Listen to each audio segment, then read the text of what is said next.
And welcome back, ladies and gentlemen, to another edition of Kev's Weekly Pool. Just wrapping up last week's comics. Can't definitely wait to show you what came out this week. This is an amazing comic book. I'll explain it to you maybe in another video, but without further ado, let's continue and talk about what came out this week and what we can rant.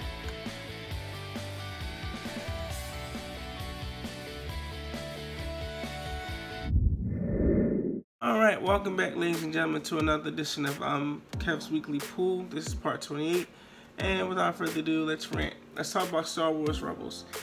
This season was the last season for Star Wars Rebels, and I highly suggest you guys definitely check it out. Right now, it's on demand for free, so all 4 seasons. So that way you're not lost. I suggest you watch the first season all the way up to the last ending. I feel as though the last season, this 4th season, and the last 4 episodes really drove home, and you know, really touched an emotional spot for all fans of Star Wars. Me originally, I didn't even give the first season a chance. I didn't even watch it because, you know, personal life, you know, working and have to take care of the family and all that. But once I got the chance to watch it on demand, I was like, okay, this is good. As far as I'm concerned, it wasn't my Star Wars Clone Wars animation show, but you can't compare the two. And what I found amazing was that they took characters who essentially never really existed before they created the characters, you know, in the Star Wars universe. And to be able to see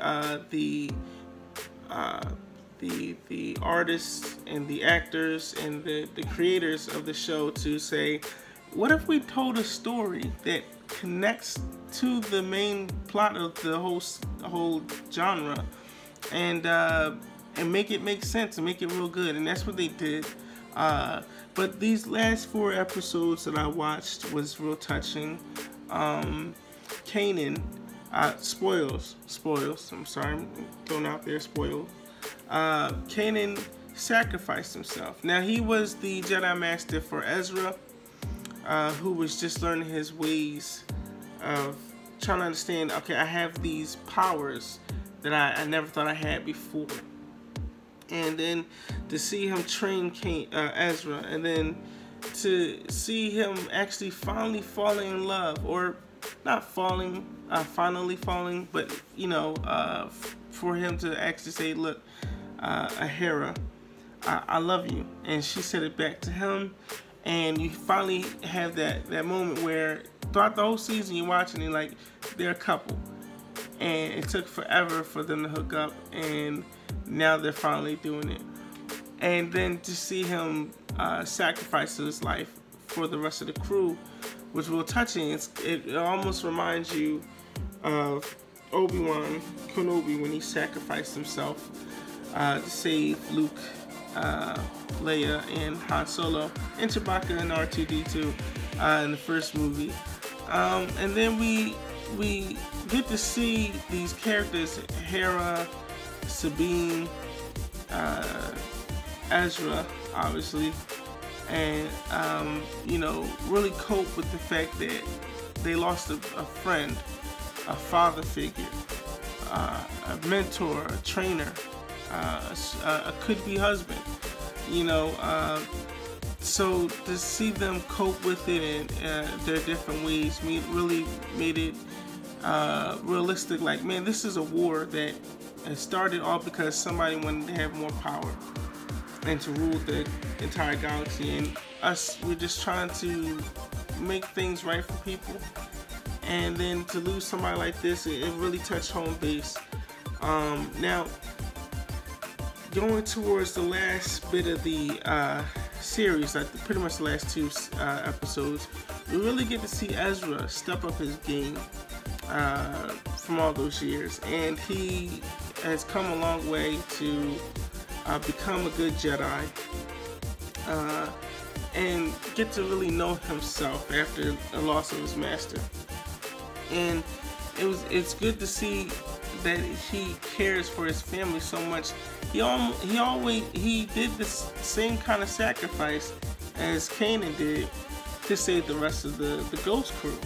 and I find that amazing to say, like, okay, yeah, you're getting him off the show like you did Kanan, but this actually, you know, has its own feelings, has its own personal, you know, surrounding for it, to make it, you know, say, kind of did the same thing, but we're focusing on Ezra, and you know it's an Ezra moment. My thing at the very end of the episode, Sabine is explaining to everybody, us, the viewers, what happened after that fight on that planet. Hera had a son. She was pregnant the whole time with Kanan's baby. I want to know how, like, I know how, but I want to know, like, was she pregnant during the whole time she was fighting? Because she also was in the battle even after, you know, Ezra sacrificed himself. And then Ahsoka. Where was Ahsoka at the whole time? You see her at the end of the show. She's getting Sabine so they can go look for Ezra, who was told that he actually survived. So I think that was an excellent show and an excellent series. Definitely should go out and check out Star Wars Rebels, all 4 seasons. And yeah, that'll be it. Let me know what you guys want to talk about in the next episode of Kev's Weekly Pool. Alright, so that pretty much should wrap it up. Sorry about this video coming out late.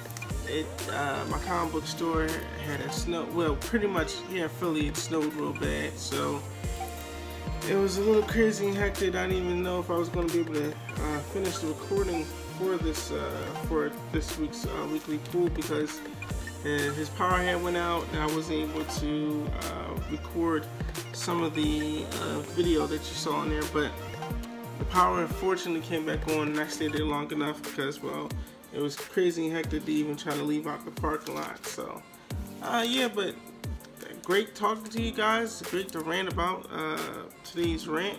I definitely will try to keep it interesting for videos to come, but please let me know what you guys might want to rant and talk about. Alright, again, this is not the only thing I do on this channel. I also do hop-in issues. I recently just did a video of unboxing and tunes DC's Legion's Corpse, so definitely check that out. Alright, as always, I've been Kev. You for you. Let's stay in tune.